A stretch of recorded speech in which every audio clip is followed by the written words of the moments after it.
Hello, everyone. My name is Paul Dabbar. I'm a Distinguished Visiting Fellow here at the Center for Global Energy Policy at Columbia University.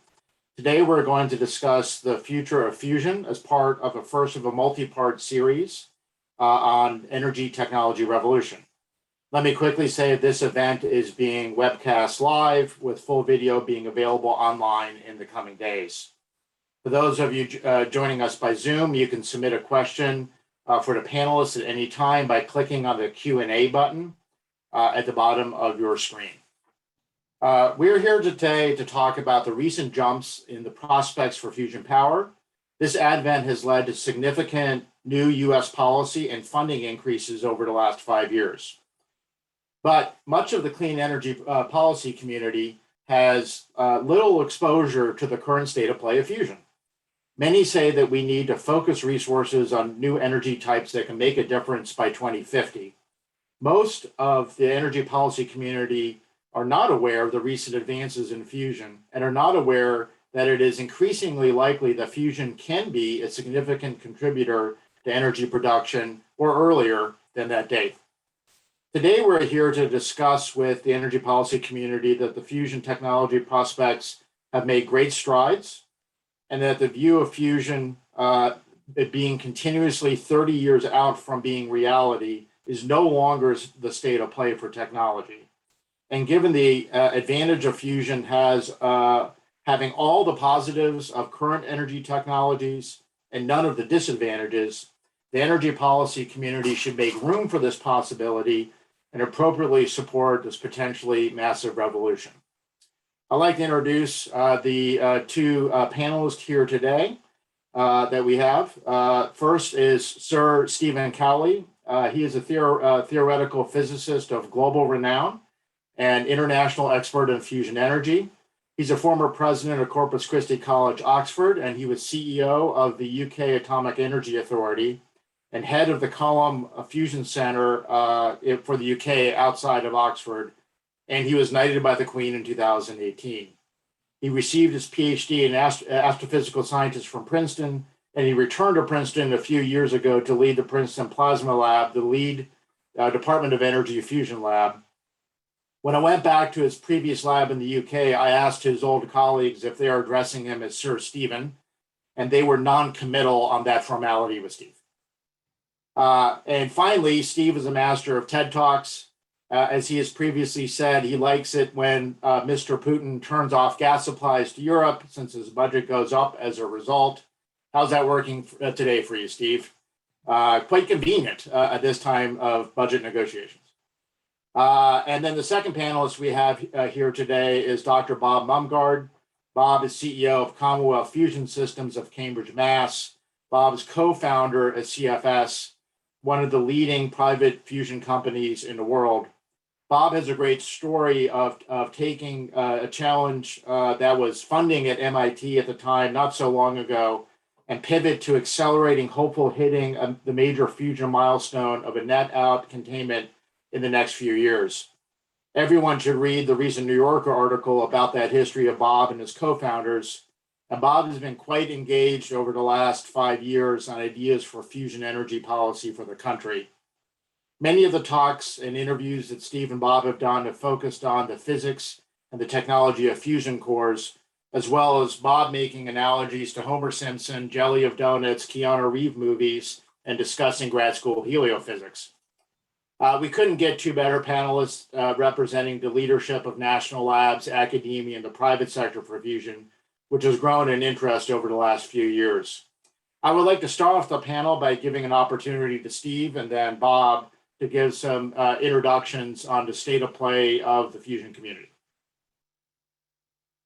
Thank you very much, Paul. It's a great pleasure to be with you today. This is a very interesting time for fusion because we're beginning to see the end game. Fusion has been around really since around about 1950 as a potential energy source. And there's always a joke, right? It's 30 years away and it always will be 30 years away. But actually, there's a consensus in the fusion community that that is no longer the sort of timescale we're talking about. Nobody can be absolutely firm about timescales, but the National Academy of Sciences had a panel of experts from the nuclear industry, from the energy industries, from fusion science, fusion engineering, that reported last year that put a timescale on actually producing some electricity from fusion. That panel was looking at producing the first electricity from fusion sometime in the late 2030s. This is the end game. And being able to come to market with something that actually is in the price range for the consumer and deliver a firm energy source, one that can live alongside renewables in a integrated energy system on that timescale, I think would be game-changing and incredibly important for the goals of this administration and the previous administrations to decarbonize our energy supply. It couldn't happen fast enough, if the truth be told. Thank you. All right, thank you, Steve. And Bob, some introductory thoughts from you on the state of play of the fusion community? Yeah, I think Steve said it well about you can see the end here, and I think that it's really important to also realize that we're starting to see different paths to get there. That it's not only one path, and it's not a forever path. And in that way, it looks a lot like how other technologies have come to market. And in fact, I'm reminded of before CFS was CFS, MIT was asking a question of, how does fusion evolve? Not just technically, but how does it evolve as an ecosystem of people and institutions? What should we expect to see? It was really an introspective question on even whether MIT should be involved in fusion anymore. This was about 6-7 years ago, and that's where I was involved. In addition to fusion and plasma physics, I have a soft spot in my heart for the history of technology. And when we looked across the whole ecosystem of why were there investors putting money in private fusion companies, that was a relatively new thing at that time. What were the roadmaps that different countries had? What were the different tools that were in the policy discussions at the time around other new emerging technologies? And we came to the conclusion that fusion was likely to travel a path that was a well-worn path. Of how you go from a purely scientific endeavor, which is builds the foundations and builds the knowledge and the tool sets, to something that straddles between academia and private industry, that factors in the needs of the customer, the pull on the technology, in this case, greatly accentuated by climate change, to something that is a ongoing enterprise that actually is out in a market and being built and delivered at scale, supported by continued reinvestment and increasing investments in academia and the areas that are around in industry, really. And so we could chart that out. And about 5 years ago, we actually did that exercise. We charted that out, and you could see that the pieces were all at the table. And now I think that those pieces are starting to get into the right positions, even. Both in the United States and the UK and the European Union and China and other places. And so it's a very exciting time because it's dynamic. It's got different players, different new institutions, new companies. It's got different classes of new investors. It's same time though, it's got a long history of technology and people have dedicated their entire lives to this. And so I think we're privileged to be at that moment, and we're also I don't want to say it's a coincidence. I think there's a lot of causality in this as well. But this is happening at the moment. The world's looking at how are we going to meet the commitments that we have to meet to have a livable planet. And so the questions really are, what's the way forward? How do we balance the different needs on the science, technology, ecosystems, and policy to try to find a path forward that gives the best probability of success for the ultimate end goal, which I think everyone is increasingly well aligned on. Okay, thank you, Bob. So first question I want to ask, maybe Bob, I'll ask you to maybe answer it first, and then Steve. Given the state of play in particular, Bob, of paper company just published, which is really the map to a 10 times out fusion core that your really groundbreaking announcement here in August or September, I've lost track of time here, on your magnet that really sets up that. Could you comment a little bit on what's the state of play of the prospects from a timing point of view, and the steps to get from where we are today to, let's say, a first demonstration plant that's actually making electricity, the very first one, a little bit, like Fort St. Vrain or others that happened back in the old days for fission? Yeah, so I think if you break it down into different steps, and I think the national academies and other roadmaps around the world have done a good job at breaking this down in steps. Where we're at is we can now see that the ability to create a plasma that can make more power out than in, many times more power out than in from fusion, that is something that we're having increasing confidence in the world's ability to do. That confidence is embedded and embodied in the ITER project, which plans to do that and reach that milestone in about the 2035 timeframe with a large tokamak. It's also in the simulations and tools that we use to support that project, and we're continuing to validate as experiments worldwide. And CFS's point of view, I'll come back to that. So there's the first step of this: can you build a physical system that actually does the heart of the whole thing, of making more power out than in the plasma system? Once you have that, you've gotten across something that we've tried to do for a very long time. It's necessary. It's not sufficient. We still have to figure out how to turn that into a practical system. So how to put materials around there that can be maintainable and can be the right lifetimes, how to build that economical system, how to do some of these fusion-specific auxiliary things of closing the fuel cycle, and some of the non-fusion specific things that need to be coupled to fusion, like balance of plant, of turning the heat to electricity, those types of things that are really plant integration steps. And so usually what you see in roadmaps is you see, a net energy step and then a power demonstration step of fusion electricity on the grid. The timeline for that is something that I think is an interesting question to ask, as different entities try to do different things. So ITER has one timeline, which puts the electricity demonstration step in a follow-on machine in the later half of the century. CFS, we think that the path here can be made into a much smaller set of machines, machines that have been studied widely by the U.S. and particularly the United States, and compact high-field tokamaks, places like Princeton previously, with coupled to a new technology in the high-field magnets that we've now developed out of new materials. And so that through new materials and through new ways of operating, we could shorten both of those steps. We still don't think that it makes sense to do it all in one step. And when you look at that sort of timeline, it means that maybe we have, in the late half of the 2020s, we have a net energy fusion machine somewhere in the world.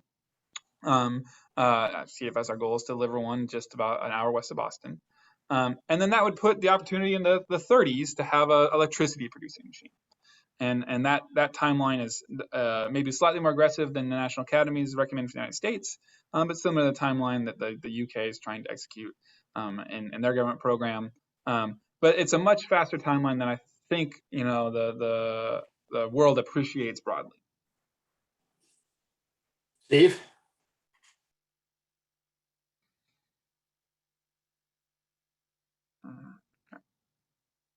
You're still on mute. You would have thought by all of this time Zooming, we got this right. I think some very interesting things happening, and I think I agree in rough generality with what Bob has said, but there's some very interesting things happening in some of the experiments around the world. The Germans have pushed forward a concept called the Stellarator, and the Stellarator was the original concept that the Princeton lab was founded on.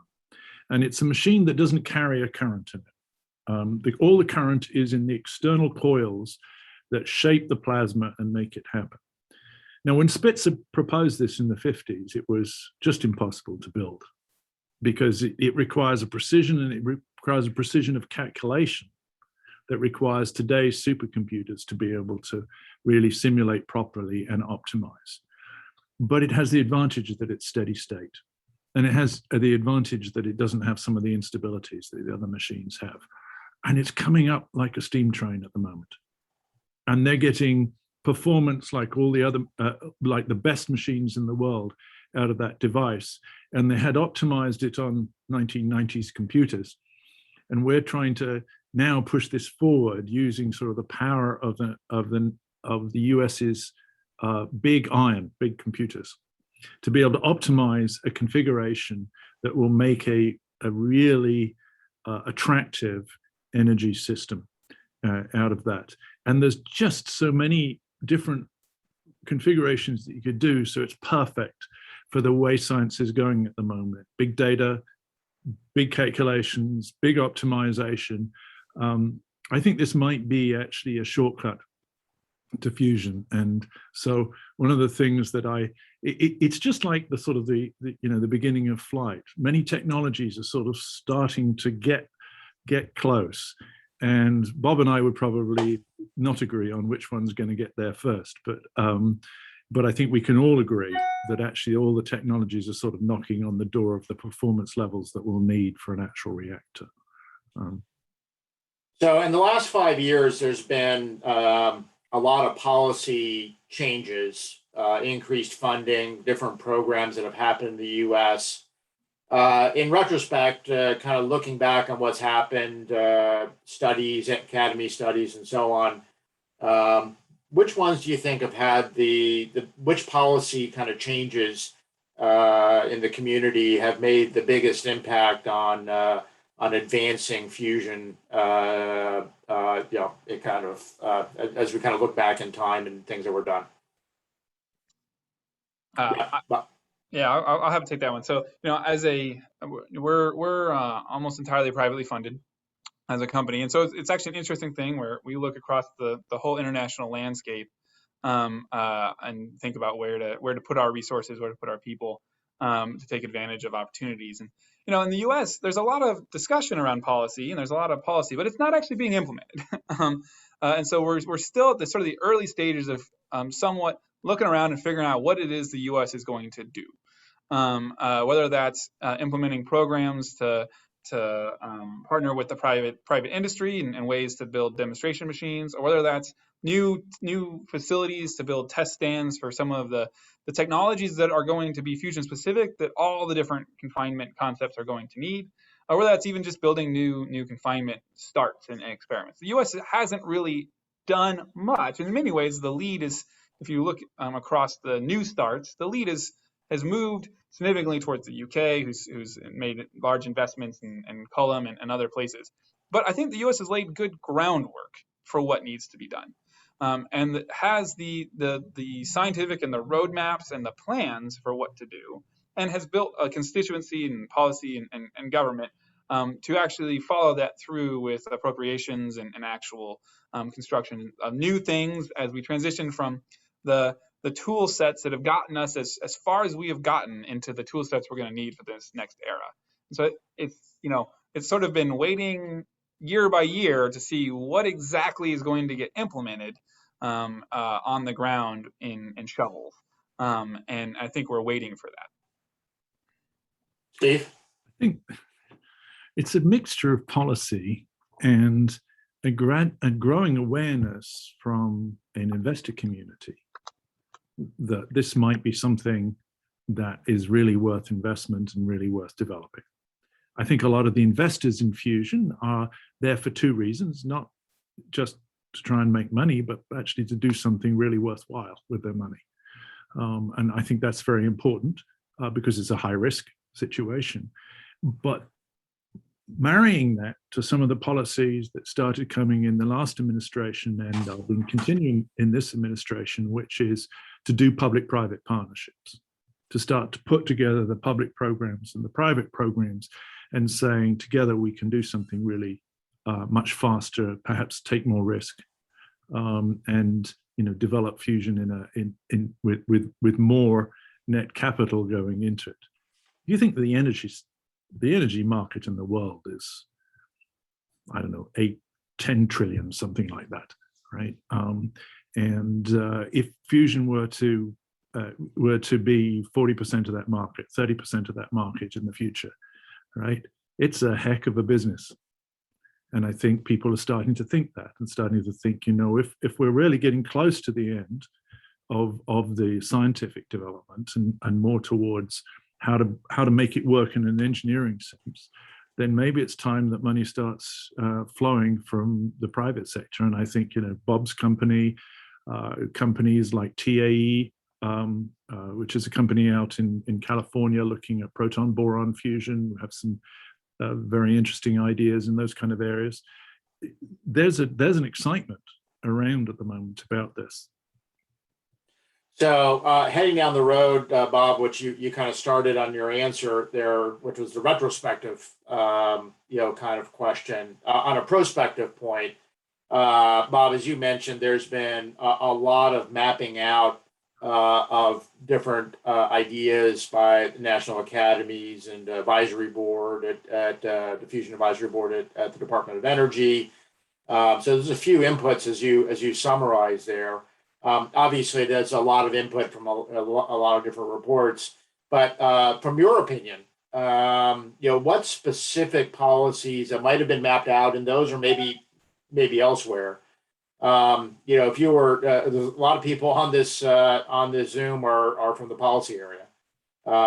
So what would you say to them about what specific policies to drive towards? Once again, the goal is nothing against heliophysics. I love it personally, but if we were trying to target an operating fusion power plant that's cost effective, what sort of policies do you think would have the biggest impact to try to accomplish that goal? Yeah, I think we can look historically at this, and I think the policies that recognize that the private sector and the you know, academic lab sector are different, and that's great. That they are different and they have different strengths and they have different weaknesses, and that together they can actually function as a system that can advance things very you know, quickly and create different types of value for different constituencies. And I think, you know, the clearest example in my mind and many of the people I talk to's mind is the, you know, relationship between NASA and the private space sector. That, you know, we went from a system that was really dominated by government laboratory equivalents and contractors to deliver low Earth orbit. And de-risked a lot of the technologies to do there. Not all of them that are needed to make it economic, or all of them that are needed to make it a bigger and bigger market, such as the reusability and advanced manufacturing and stuff like that. But they de-risked the basic concepts. And what NASA worked with to really supercharge the orbital sciences and SpaceX companies in they called it the COTS, Commercial Orbital Transport Services Program. It was really a novel public-private partnership where the risks that the companies could take were different than the risks that the public program could take. And the companies were much more attuned to what the market needed. And between working together on that, plus the technology that's been developed in the labs, you know, they could get to new systems that could be competitive in the launch market. And of course, that led to SpaceX's dominance in the launch market today, and also led NASA to be able to leverage what SpaceX can deliver and think about the next thing that needs to be done in space exploration, and develop the next generation of tools, next generation of missions. And that's been, I think, a very fruitful partnership. And it's also something that, you know, the money that was spent in that partnership, you can actually look at the tax receipts from SpaceX and see that the government's been paid back many times over through the success of that program. And so thinking through those types of policies that are sort of outside the box of just pure science policy, but also aren't just pure applied energy policy, but where there's, you know, at the intersection, those are very interesting. And in the recent bill that was passed the end of last year, it actually enabled, they authorized a policy for the U.S. to try that in fusion. And additionally, the U.S. has actually started that in fission. And so, you know, we're seeing those types of models get tried in different sectors. And we think that fusion is a sector that this could be very interesting in. So I think I just heard Bob say that we should fund what has been authorized on the similar program. Congress has already authorized that program. And I think I heard Bob advocate to get that funded to basically take that NASA model and apply it to fusion.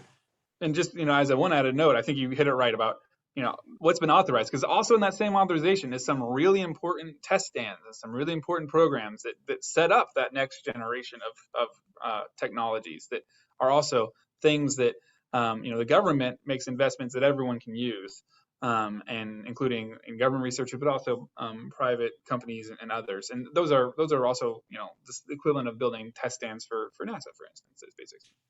All right. Steve, what do you think? Well, I have to say that the forward-looking policies that you think would make the biggest impact? Well, definitely what came out in the House authorization is a very progressive program that would take us forward much faster than we're currently going. It includes a public-private partnership program that Bob has talked about.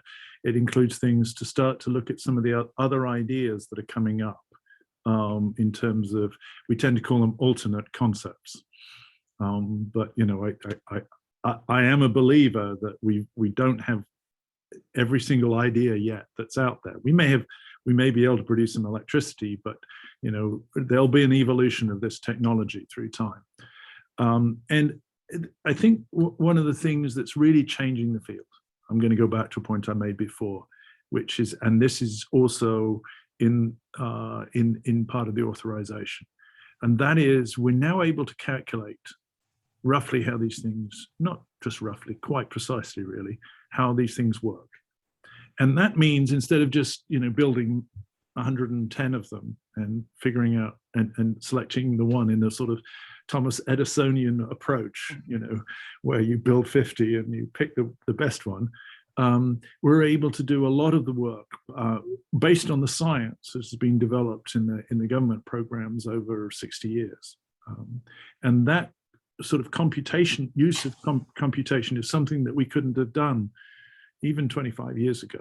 And this is making a huge difference. And if you look at what's in the authorization, at this point, there's also the beginnings of a suggestion that we need to really fund a center for the computation here.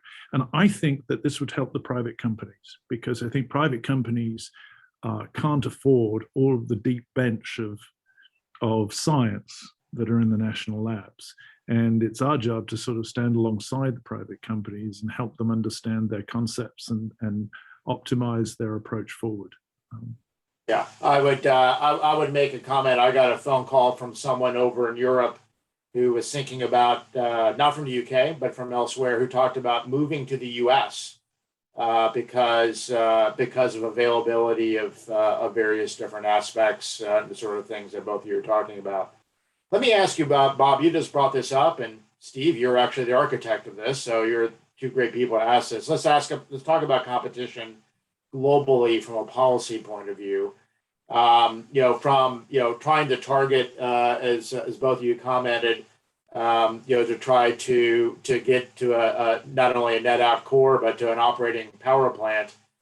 Clearly, the UK has invested historically, Steve, under your leadership, in creating a hub around your old lab, but they haven't stopped after you left. They picked up your baton and kept running with it, including recent expansions for that support, and including recently around trying to set a regulation strategy, the most recent aspect. Can both of you comment about what you're seeing in the UK or elsewhere? The UK seems to be the most obvious about what they're doing. Bob, as you kind of made references to, what do you see them doing, and what can the U.S. learn from a policy and an investment point of view to continue to advance the prospects of net out fusion here in the U.S.? I'll turn it to Steve first. Steve, as a person who organized it all in the UK. No, you're giving me far too much credit. Look, it's one of the things. It's been a very interesting year in energy in the UK, right? UK is heavily investing in wind, and offshore wind is very good in the UK. There's that great big ocean next to us, and the wind blows reasonably steadily, but sometimes it doesn't. right? And they've had a couple of low wind months in this last year that have really been shockingly low. And you're starting to have an energy system that's really leaning on renewables in a way that we're all happy that it does. But the importance of firm energy sources, sources that can be turned on and turned off, and that don't rely on, you know, the intermittency of renewables, is really understood, I think, in the UK at the moment. And it's one of the reasons that the UK has supported an expansion of conventional nuclear power stations. But there's also an understanding that fusion would make a great replacement for conventional nuclear, and to move that forward. And so the STEP program in the UK, which my successor at UK Atomic Energy Authority has really pushed, and it's been he's an incredible executive, has really energized both the UK government and the Prime Minister himself into saying, you know, we've got to push fusion forward. But there's one other player in this game you didn't mention, Paul, and that is that, you know, China's watching very, very carefully. China has been training masses of graduate students and engineers and people in fusion technologies. They're in ITER, but when you talk to the Chinese fusion program, they say, why are you in ITER? Well, you see, you learn things from building ITER as well as learning things from operating ITER. And they're learning from building ITER, and they want to start to move. Their plan is to accelerate almost simultaneously with ITER to electricity. And so they're learning, they're moving, and they're investing at levels that are, you know, just eye-watering. Their energy system is going to be very different than ours. And one of the difficulties, I think, for anybody entering the American energy system is how competitive it is, how difficult it is to put new technologies into it, and how, you know, relatively easier it is when you have a nice authoritarian government to back you up. So it's a very interesting situation in the world at the moment. So I'd like to ask a question about the comparable of the development of fission power plants in the 50s. And Steve, you had some interesting thoughts when we've talked about in the past about how Rickover looked at developing the first fission reactors and what was learned, you know, what was done in taking that new technology with somewhat similar challenges, you know, around neutrons and thermal flux and all the, you know, a lot of the same topics, different numbers associated with them, but similar topics. And what maybe was learned there, and what could we learn from that today in terms of how to for people like Bob here to drive you know, towards you know, something that's applied and on the grid. I wish I was as smart about what Rickover did as he was. I mean, it's remarkable that they managed to fit, you know, a nuclear power plant inside a submarine in such a short number of years, and make it, you know, and make it work. It's been a marvelous technology for submarines, but in that development, it wasn't that they tried one thing. They tried lots of things. And this is one of the things that limited resources in fusion have driven us to. We're tending to just try one thing. And if that doesn't work, then we try another thing. If you want to get things quickly, you've got to try several things at once. And I think that program did that. They were also very pragmatic. They, you know, they didn't have to solve every problem at once. And get going. And I think Bob will speak to this, I'm sure, CFS, not trying to solve every problem with their first device, right? You make progress by building things. You don't make progress by just thinking. You have to build something. Yeah, I'd follow that up. Like, I think one of the best compliments I've ever gotten was someone that said, you know, this sounds like something Rickover would do when they looked at the plan, which, you know, to Steve's point is like, you know, trying things, but also not being afraid to sort of bull rush ahead. Rickover was able to really energize the industrial base to go build things, transfer it out of the academic environment and into the shipyards. And the reason that the world is powered by light water reactors today is because you needed to be able to make pipes. And shipyards are good at pipes, and shipyards built submarines. And Rickover was able to draw those connections together, which means that you didn't have to have the perfect solution to start.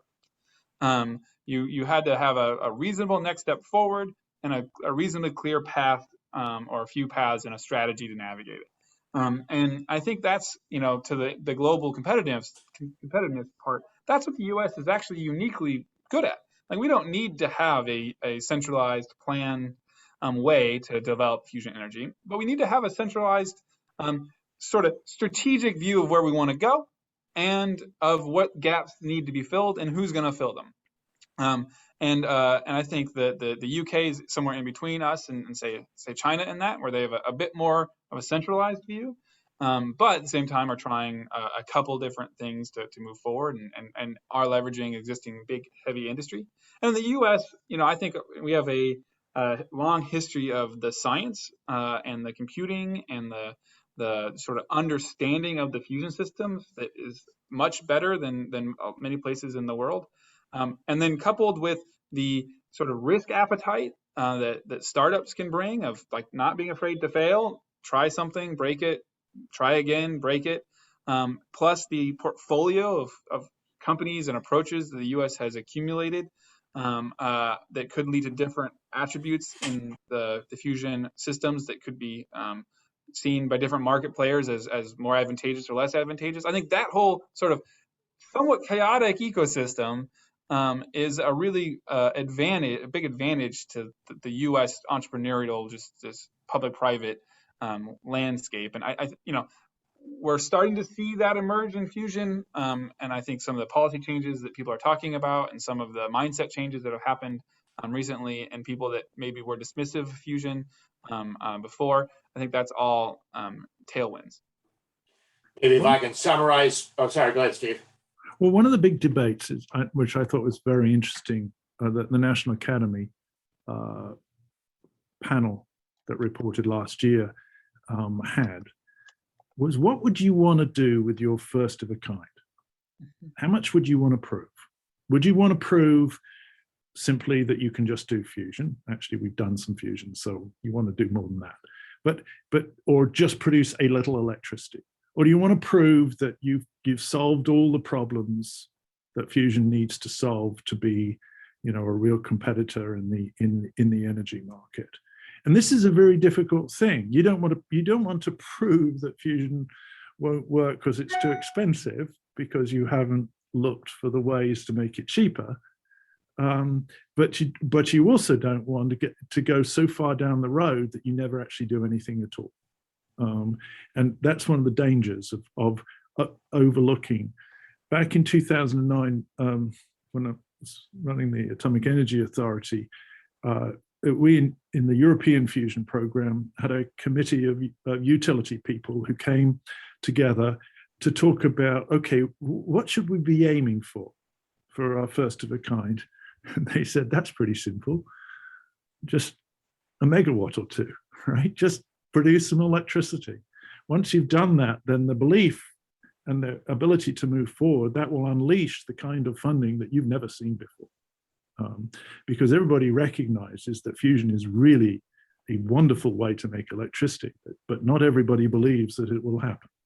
Once you've shown that it can happen, that will unleash the huge power of capital that will push through the remaining problems to the end. And this is a very interesting time, because we're having to make that decision. How capable should a pilot plant be?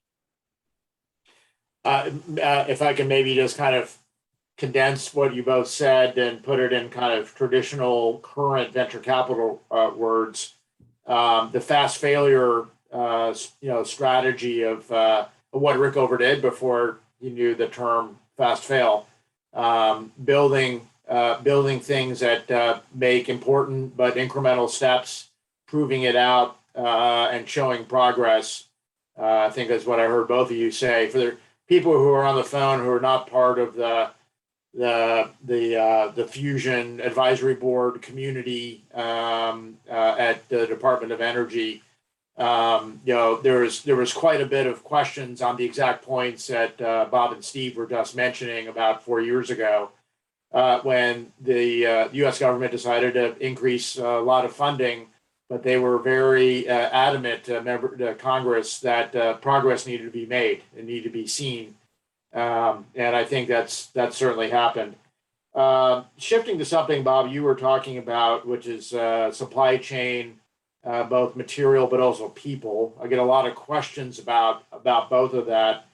It's a little dated, but I remember, Bob, you talking about HTS, supply chain and fabrication, when you were just beginning to talk about if you were successful about that chain and that availability. You've come a long way since I've heard you talk about that initially, but maybe if both of you could comment to both the physical supply chain and the people supply chain issues, availability, for what you think needs to be done as this ramps up. Bob, why don't you start? Yeah, we oftentimes talk about the technology, right? But the technology is people building things, right? If you break it down to it's like, where are you going to get the people, and where are you going to get the things? And I think Fusion has a fairly unique thing in the energy landscape, which is that it can reuse a lot of the people and things that other energy technologies use, right? It's a thermal source, so it can reuse a lot of what's out there, even installed today, but also the manufacturing. Most of these machines are large, high precision manufactured things made out of metal and all in the right shapes. There's not any magic dust in a lot of them. There's a few Fusion specific things that we had to get right, and we got to be able to make more of, and there's a few things that we have to adapt to Fusion uses that we have to convince the existing manufacturers to do it a little bit differently. And I think one of the things that I'm seeing as out there, letting contracts for Fusion components for our next machine, is that the manufacturers are very excited to be involved in that. They see that Fusion is coming. They see that it's going to be a potentially big market, and they want to gain advantage in there. And so they're eager to try new things, whether that's new ways to build lower cost refrigerators, or whether that's new types of power supplies, or whether that's getting experience in building the types of steel that's needed for magnets, or whether that's building entirely new supply chains for, say, the superconductor that we use. And so that's very exciting. And at the same time, the people side. So the first and foremost, we're going to need more people that know about Fusion. And one way to get them is to continue to grow the academic world. When Boeing was able to first, commercialize airplanes, we didn't see a drop off in aerodynamics people studying that in universities. We saw an increase, right? And same with Rickover and fission. And so, being in a position to be able to increase the supply chain of knowledgeable people in Fusion, China's invested in that a lot. And where is the U.S.? What does it take for a dean to add a new Fusion faculty? We know that's also not going to be enough. It's not just PhDs, and as much as I'm a PhD, I like PhDs. It's not just them. You're going to need masters and technicians and bachelors. You're going to need a whole workforce to be able to do this, and we have to pull that workforce partly from areas that they've been trained before.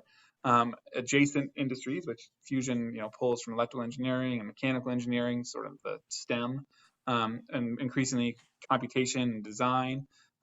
We have to be able to pull from them and teach them about Fusion quickly and get them into the flow. And really the private Fusion companies are now at a scale where our consumption of that sort of talent into the companies is actually starting to hit some limits. There's maybe approaching 1,000 people in the United States working in private Fusion companies, or very closely with them. And so we're gonna have to start increasing those if you want to make a difference in any of the actual energy on the grid.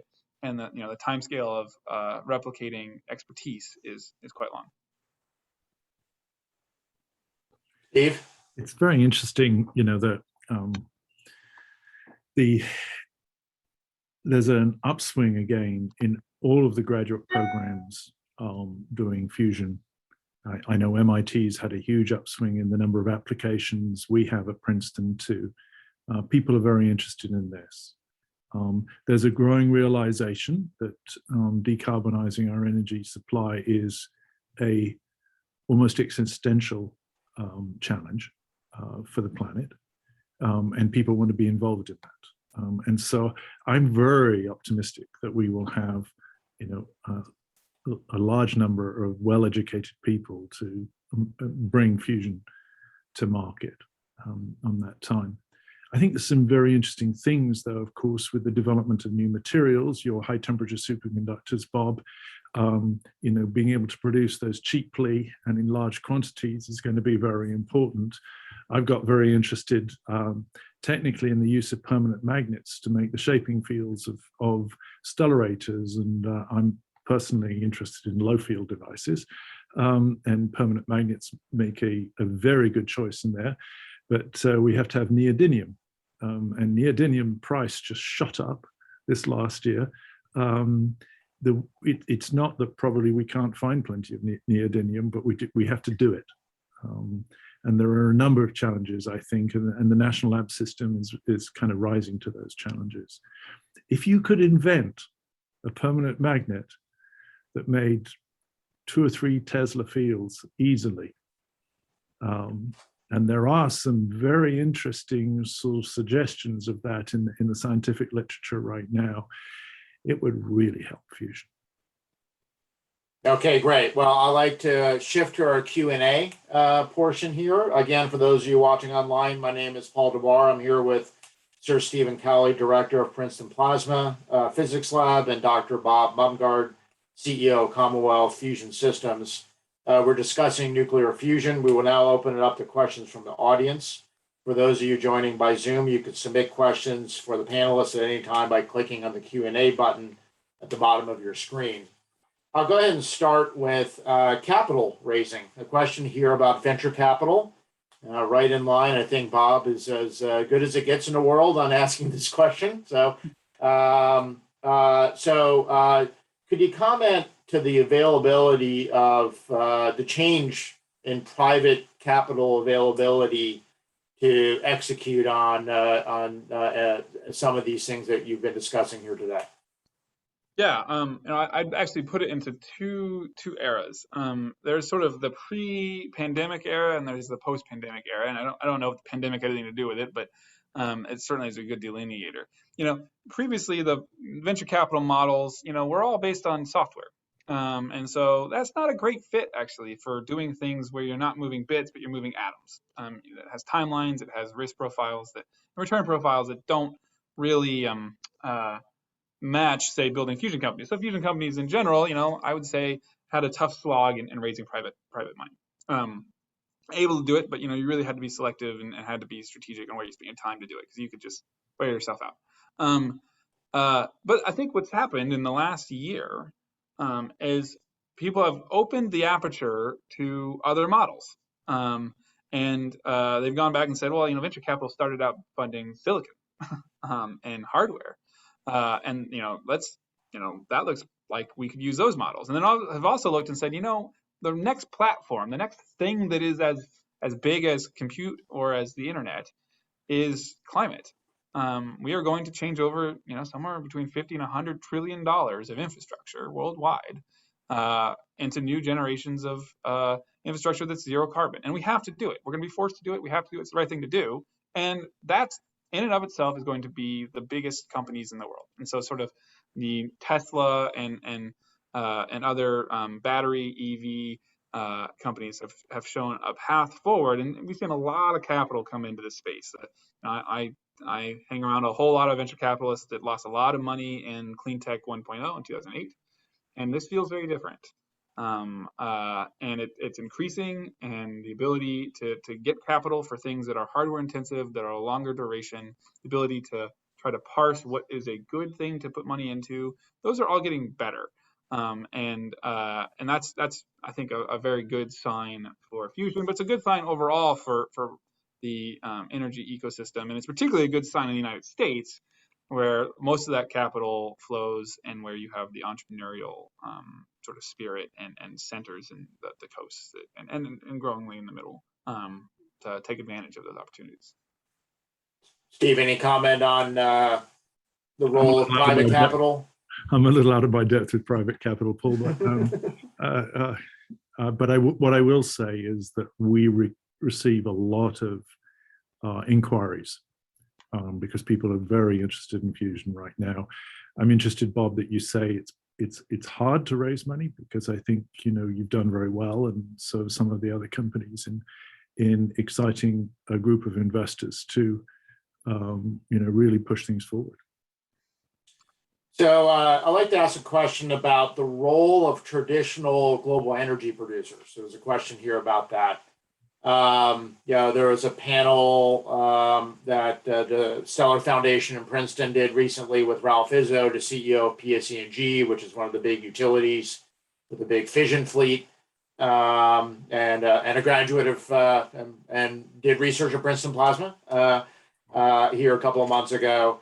Obviously, there's if we kind of maybe focus on the electricity aspects rather than transportation or space applications or so on, just more of the terrestrial, straight up the middle, potential electricity application.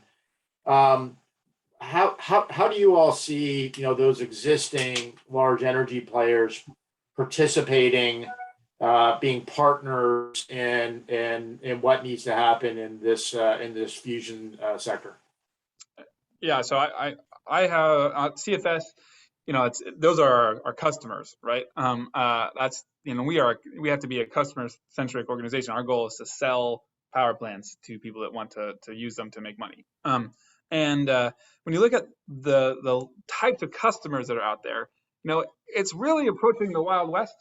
It's not where we were 20, 30 years ago. Deregulation in the industry in the United States and also globally, has led to all sorts of different types of entities that buy and sell and own power plants.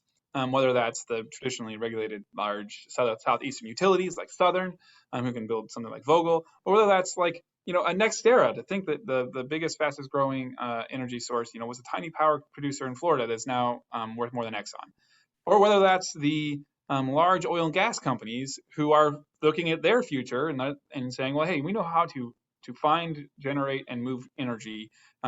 We don't care if it's a pipe or a wire. And so it's, or whether it's the tech companies who are energy consumers in their own right at a level of governments. And so all of that is, I think, a very exciting time where the policies are changing, the players are changing, and the different ways to find a match between the product and the customer is widening up in big ways. And from a CFS standpoint, we have Equinor and Eni, Norwegian and Italian large super major oil companies, as big investors, and that was board level decisions for those companies as they plotted what the future of energy was and where fusion could fit and how disruptive fusion was. And so they've actually built fusion divisions inside those companies, particularly Eni, to try to take advantage of the shifts. And so I think it's a very a lot of players, a lot of movement, and it's not simply the if you build it, the utility will buy it model anymore.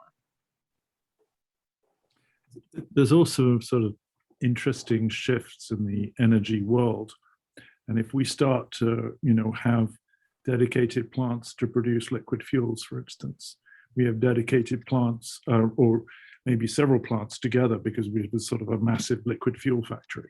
Or we have concentrations of steel producers, aluminium producers. Fusion would serve those markets in very particular kind of ways because of being a firm energy source, being one that can be very close to, because of its intrinsic safety features. It can be close to people. It can be within a community or right next to a factory, that kind of thing. I'm very interested, I think, in looking at the ways that as you start to produce an energy source like this, it's not just replace a power station here and replace a power station here, but the energy system in the world is going to look very different in the future when when, for instance, maybe we have to produce liquid fuels for airplanes.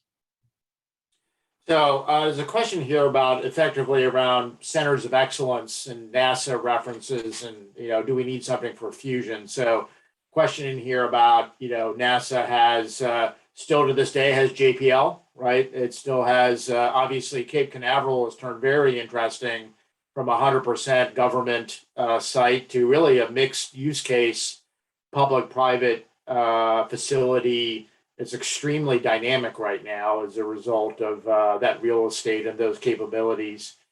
Do you think that fusion needs, something like that in which there's some innovation hub that, notwithstanding, once again, using the NASA reference, there's a lot of different data points around the country and Blue Origin and SpaceX and elsewhere, but still there's these kind of still concentrated efforts for R&D at JPL and support and so on at Huntsville and so on. Do you see any, as you think farther out, let's say Bob hits in 4 years 10 times net out, like his paper says, is there still a need for certain hubs of innovation that maybe policy should think about supporting, like those examples I just gave? Steve, maybe I'll throw that to you. Yeah, well, that's very interesting, because if you look at the examples you're giving, they're somewhat different,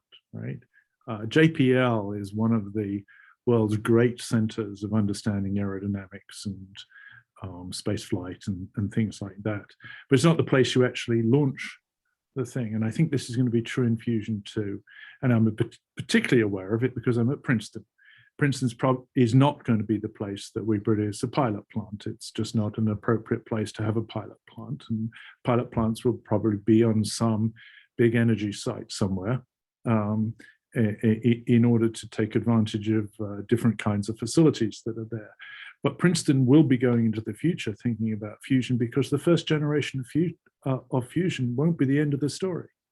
I mean, airplanes don't look like the Wright brothers flyer. And there'll be many generations of change as we go through this, and keeping the capability to think about this problem and start to innovate towards smaller, cheaper, faster fusion reactors. There should be a national center for that, and I know where that should be. I'm sitting there right now. I didn't quite set you up, but it was close. Yeah, it was. Bob, what do you think? I mean, as a private entity, right? Your kind of reference to SpaceX versus Canaveral or JPL. Yeah. I think Steve's got the essence of it, which is, at the end of the day, for fusion to make the difference that we all hope it does, we have to manufacture it, we have to distribute it around the world, and we have to build a lot of them. And we have to build them in communities that are accepting of them, and communities that is equitably distributed. We have to do a lot of different things, and a lot of those things, are where the rubber meets the road between the market and the product and that mode of delivery. And that's really where the private companies they can they should excel there. That's where their value is going to be largely created. But that's not the whole story, because there's beyond that, there's also the things that are going to support the technology, the continued technology development. How do we get new materials? How do we make the simulations better so we can be more and more predictive, so we can be more and more optimized? How do we take ideas that are not ready to have private capital put into them, but are intriguing new concepts that could produce simpler or better or fusion systems that are more adept at filling a need for, liquid fuels, as you said? Those are all things that need to happen. And many of those things, happen in a clustering effect, where if you have a place where people mix and different disciplines come together that has tools and capabilities, those types of centers can really bring a whole industry forward. And I think if you're in any given industry, you can identify a center of excellence that either grew organically or had some help being planned to do those functions. The key thing is understanding that, it's not the job of the federal government to design a commercial product, but it is the job of the federal government to provide the tools and pieces that are going to lift the science and lift the understanding up so that other people can build on top of that. and to continue to drive that innovation engine forward, and really making sure that we've got centers and roles and responsibilities that really capture the handoff, and so we're not throwing it over the fence, but we're instead passing a baton. So I have a question here from a colleague at Columbia, Cheryl LaFleur, who is former chair of FERC, obviously a national expert on the energy markets. And she had a question about the acceptance by the general public around fusion versus, the public doesn't in general have a great understanding of the differences between fission and fusion. And obviously FERC and state regulators and others have roles to play in citing and public interest on any topic of citing. Obviously is very important for people like when she was chair or any of the other entities. How do you think that's that awareness campaign should be accelerated or executed upon? So I thought that first get data, where people are, how are they thinking about it. And I thought the UK did a great job of this in their regulatory survey. They surveyed a lot of people and came away with people that knew about fusion were generally very pro, and people that didn't know about fusion were importantly neutral. Which means that we're starting from a place right now where we have a chance to get this right. But that means we have to put the work in to do it, and we have to put the work in by showing that what fusion can bring, what are the benefits, but also being transparent about what the potential consequences or downsides are. And that's an approach of social acceptance that has worked for other advanced technologies. And there's things that we, for instance, so we're building our next machine, Spark, outside Boston, and we were very particular in where we were going to build that and what community we wanted to be in and how we'd approach that community, because we want to set a good example. And I think actually Princeton did a great job of this in the 80s, late 70s, when they built the large machine there. But it really comes down to boots on the ground, explaining to people, particularly the people that are most affected by it, what it can do for them and what it can't do for them. And right now we don't actually even have a part of that in, say, the policy circle. Like where is the policy center for how public acceptance will impact fusion? That will be as important as the computational plasma physics, and those are areas that are gaps, clearly. One of the things that I've been thinking a lot about, because we're starting a process which actually you, Paul, started when you were undersecretary, which was to talk to the NRC about fusion and how we would see regulating it in the United States. And one of the things that's important for the researchers here is what would help us get a system that has a lot of public acceptance and very low regulatory framework to keep it. Because fusion does have neutrons, at least DT fusion has neutrons, and they can activate things, but you can choose, unlike in fission, you can actually choose the materials you're using so that activation is very short-lived and it's not a problem at all. But how much is it worth it to you, and from a regulatory point of view, and how do you want to go forward? So I think we're in an interesting discussion period at the moment as to how do you optimize that? Do we not care about this, but we really care about that? And part of this is public acceptance, and I'm not really a very expert on that, but I think the points Bob make are very important. We're in a good place to get started. And as we get started, I want to make sure that fusion has the possibility of being sited, right next door to a major population center, because one of the great things about fusion is you don't need to use very much land, and that it's a firm energy source, and therefore you would like not to have to sort of put it away from people. You'd like to have it right there, and that just requires making sure that the designs respect that. So there's a question here from Sandeep Sen about are there any utilities, effectively customers at the end of the day, for electricity are you seeing any engagement either at the lab or at CFS who are wanting to engage yet? Or maybe not. It may be too early for them, and maybe there should be venues to try to figure out how to engage with them. So, Bob, what's the status right now of those what I call logical customers, so to speak, interest? Yeah, the increasing interest, increasing engagement. We haven't yet seen anyone write fusion into a long range resource plan, but I don't think it'll be that long until we do see that. Certainly, they are starting to take a look at the frameworks around how to think about it. So places like EPRI and the Edison Institute, who are traditional aggregators of the utilities, they've started fusion discussions and groups.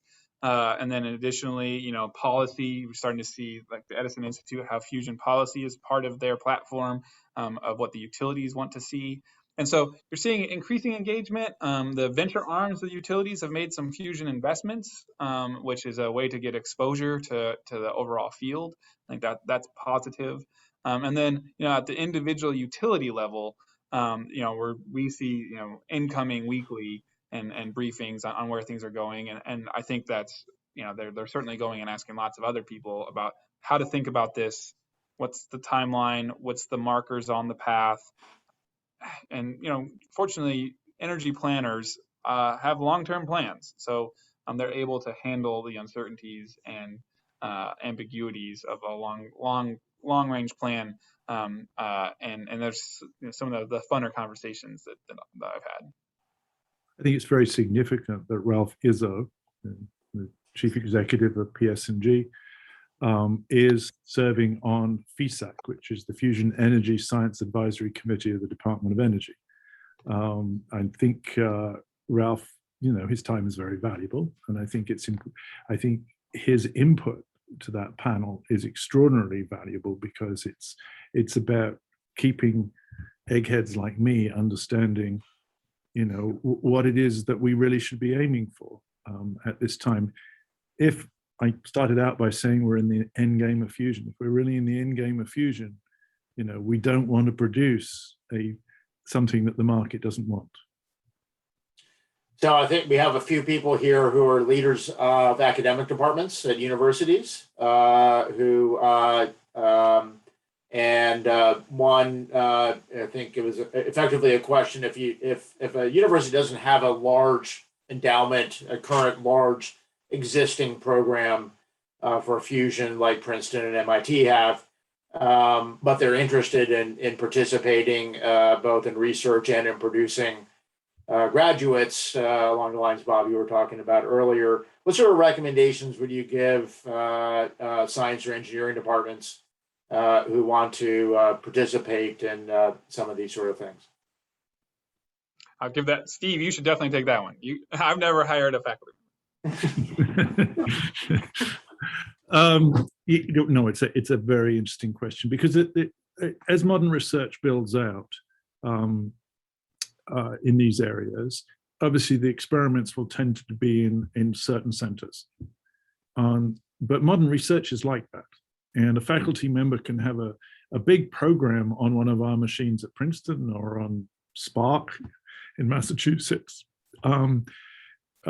either by visiting or these days, people sit at home on their computer or in their academic department pulling down data from machines because everything is online now. And we broadcast our operations, and there are remote control rooms for machines all around the world that come from these places. This is allowing smaller academic units to be participating in big science in ways that they never could before. And I think it's a tremendous help. And we at Princeton, and I'm sure MIT, would welcome faculty members from other places to be part of our teams, but in an extended part of our team. And the Department of Energy actually funds that. And we'll provide funding to those academics in their departments to work on machines at other places and to be involved in those things. And similarly, we're developing big codes, big simulation codes to simulate the plasmas of the future. And those simulation codes are built by people all over the world. And they participate, especially since the pandemic. You know, the pandemic has not all been bad. We've learned to collaborate in ways that we never collaborated before. It's no substitute for, you know, actually being in the same room. But in addition to that, it's going to be a tremendous help. So, you know, so open up a faculty position, contact me or Bob about some of the leading, you know, early career people in these areas, and, you know, and so you can get a good short list of very, very smart people. We're getting, you know, the really top-notch undergraduates applying right now to do fusion.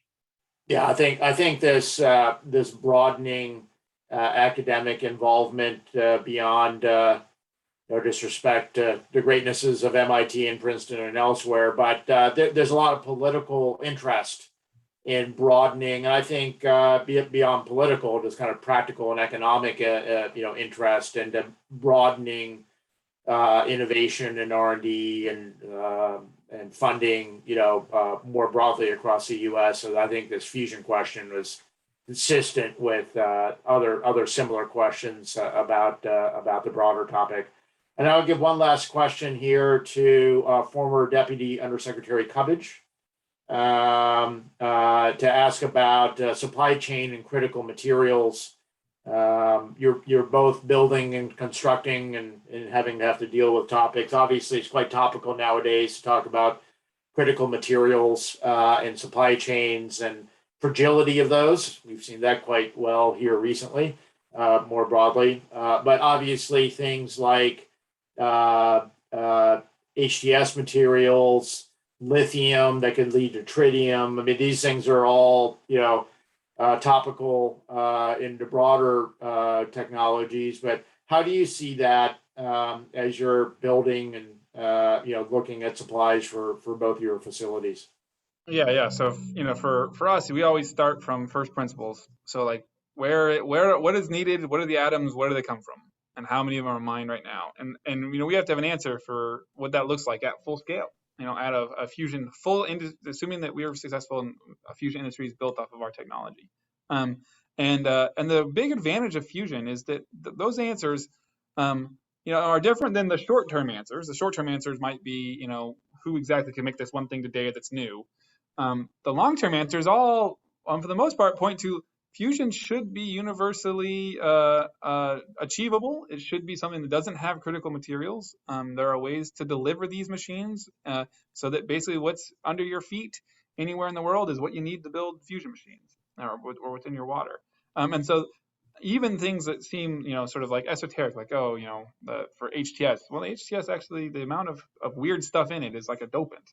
And so even at full scale, it doesn't really impact the market that exists today.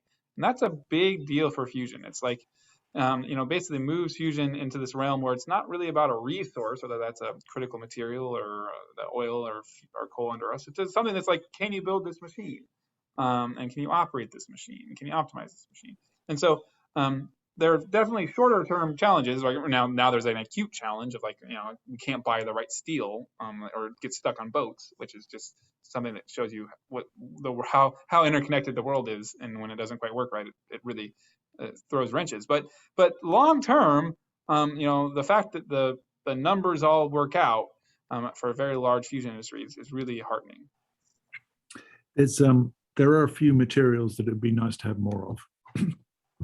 If you don't necessarily have to use them. Beryllium, for instance, largely comes out, I think, of Central Asia, the beryllium supply in the world. And that would be nice to have. We've been building, because there's this very interesting idea, how to make stellarators using permanent magnets and some superconducting magnets. And we've been building one of the world's largest permanent magnets with a great deal of structure in it with a small company out of Boston, Massachusetts. And suddenly the price of, you know, neodymium has doubled in that time. And that is a pain for us. But I don't think it's a long-term issue, because I think if we really need a lot of neodymium, we'll be able to get it in the future. And there's, you know, there's a possibility, for instance, of making very high field permanent magnets just out of nitrogen and iron. That would be lovely. So I'm confident that we're not going to have a roadblock in this respect, but it would be nice to find some more beryllium. Okay, well, thank you very much to the both of you and everyone. Very large number of people who were here live with us, watching the two of you. Obviously, I think this is incredibly helpful for the community, but also people who are not normally part of the fusion community to learn more about what's going on. I think your thoughts around policy for those people who are participating. Thank you for both of you for the suggestions. As we mentioned, the full video recording of this event will be available on the Center on Global Energy Policy website in a few days. Our next event is Exploring an Uncertain Energy Future, Equinor's Energy Perspective 2021 will be held on Wednesday, October 20th at noon Eastern Time in the US. And a full calendar of upcoming events, please visit the Columbia Global Energy for Center Energy Policy online. And I think the link is up for you all. Thank you again for both of you participating and just helping move the dialogue forward. And thanks to everyone who listened in on this. Have a great day, everyone. Thanks, Paul. Thanks, Bob. Well, thanks.